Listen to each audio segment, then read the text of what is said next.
Flávio Bolsonaro confirmou publicamente, em entrevista a uma agência internacional, algo que até pouco tempo atrás era tratado apenas como especulação de bastidor, conversa reservada e ruído político. Ele disse que quem está ajudando a estruturar sua estratégia política fora do Brasil é o irmão, Eduardo Bolsonaro. Não estamos falando de uma ou duas agendas pontuais. Estamos falando de um roteiro amplo, planejado e estratégico. Isso não é viagem institucional nem turismo político. Isso é projeto de poder. Fique até o final para eu te contar tudo, porque o que está sendo construído fora do Brasil pode definir o jogo de 2026, mas também pode se transformar no maior erro estratégico dessa campanha, dependendo de como isso for usado. O contexto que quase ninguém enxerga. Desde março de 2025, Eduardo Bolsonaro está baseado nos Estados Unidos. E isso não acontece por acaso, nem por conveniência pessoal. Ele vem fazendo algo que pouquíssimos políticos brasileiros fizeram de forma estruturada nos últimos anos. Ele constrói relações políticas fora do país de maneira contínua, mantém contato com líderes, partidos e movimentos ideológicos e trabalha a imagem da família Bolsonaro como parte de um bloco internacional de direita. Enquanto isso, no Brasil, o cenário para Flávio é bem mais hostil. Ele enfrenta resistência no Congresso, rejeição dentro do Centrão e dificuldade real de se apresentar como um nome de consenso da direita institucional. O caminho tradicional, aquele feito de acordos internos e alianças clássicas, está praticamente fechado. Diante disso, a estratégia muda. A aposta passa a ser buscar força fora, construir legitimidade internacional e voltar com capital simbólico suficiente para tentar destravar o jogo interno. O problema é que essa estratégia pode funcionar ou pode ampliar ainda mais a rejeição. Os critérios dessa análise.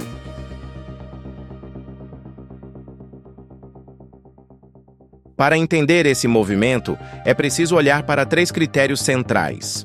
O primeiro é simples, mas decisivo. Esse apoio é real ou é apenas simbólico?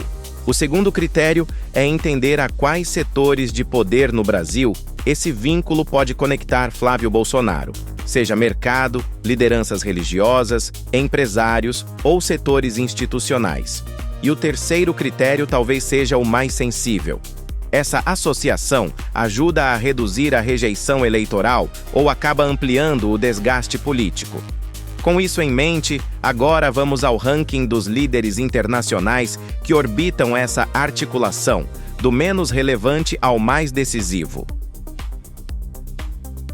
5º lugar, Giorgia Meloni. Giorgia Meloni governa a Itália desde 2022 e se consolidou como o principal rosto da direita institucional europeia. Ela chegou ao poder com um discurso firme, duro na campanha, mas no governo adotou uma postura voltada à estabilidade, à responsabilidade fiscal e à previsibilidade institucional.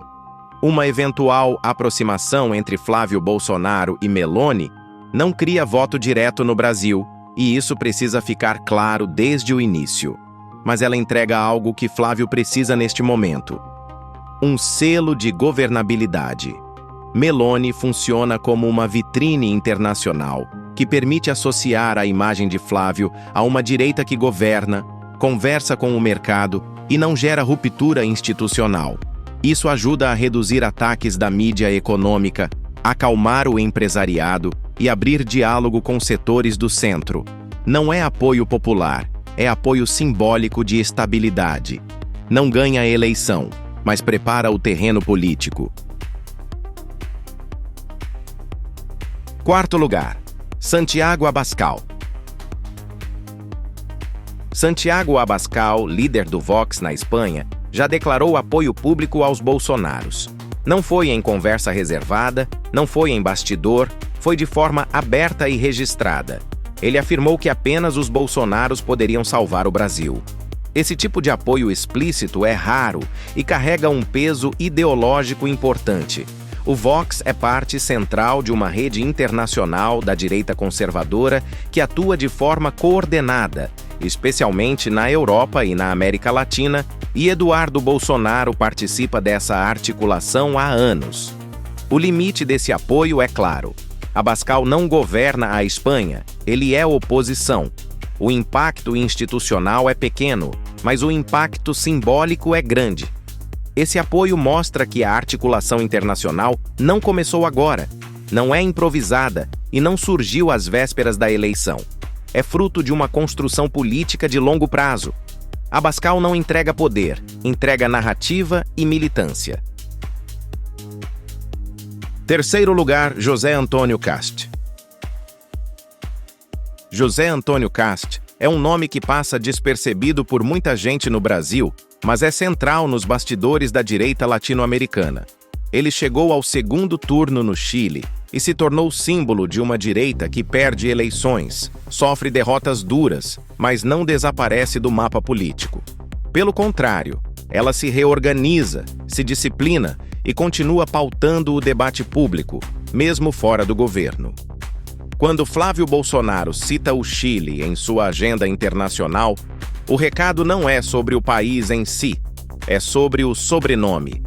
Cast representa a ideia de que existe uma direita continental em reconstrução. Uma imagem de Flávio ao lado dele comunica que isso não é um fenômeno isolado no Brasil, mas parte de um movimento regional que atravessa fronteiras. Não gera voto imediato, mas fortalece a narrativa de continuidade e resistência. Segundo lugar, Javier Milei. Aqui entramos na zona de maior impacto e maior risco político. Javier Milei não é apenas um presidente de direita, ele é o caso mais emblemático da política recente da América do Sul. Saiu da televisão, foi tratado como excêntrico, chamado de louco, subestimado por analistas e terminou com a faixa presidencial. Milei já interagiu publicamente com conteúdos de Eduardo Bolsonaro, já sinalizou alinhamento político e aparece como referência na estratégia internacional de Flávio. Não por acaso, Buenos Aires surge antes de Washington no roteiro. A imagem de Flávio Bolsonaro ao lado de Milei transmite uma mensagem poderosa. Esse modelo governa aqui do lado, enfrenta crise, enfrenta mercado e enfrenta o sistema. É validação regional, mas também é risco. Milei polariza, empolga uma base e afasta outra. A proximidade excessiva pode aumentar rejeição em setores moderados e reforçar o discurso de radicalização. É um apoio forte, mas que precisa ser cuidadosamente dosado. Primeiro lugar, Donald Trump. Aqui não existe disputa. Donald Trump é o nome mais poderoso desse tabuleiro internacional. A relação com a família Bolsonaro é antiga, atravessou governos e permanece viva.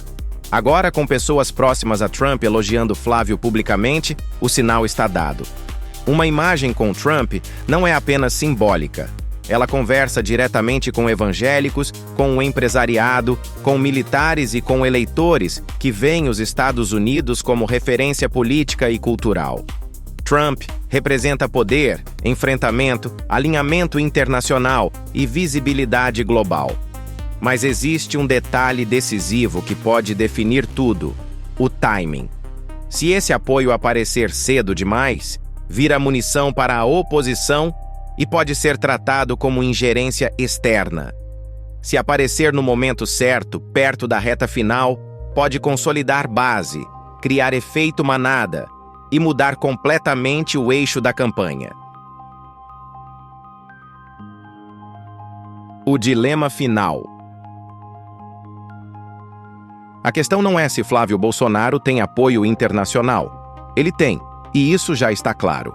A questão real é se esse apoio se converte em voto no Brasil ou se apenas amplia a rejeição e o isolamento político.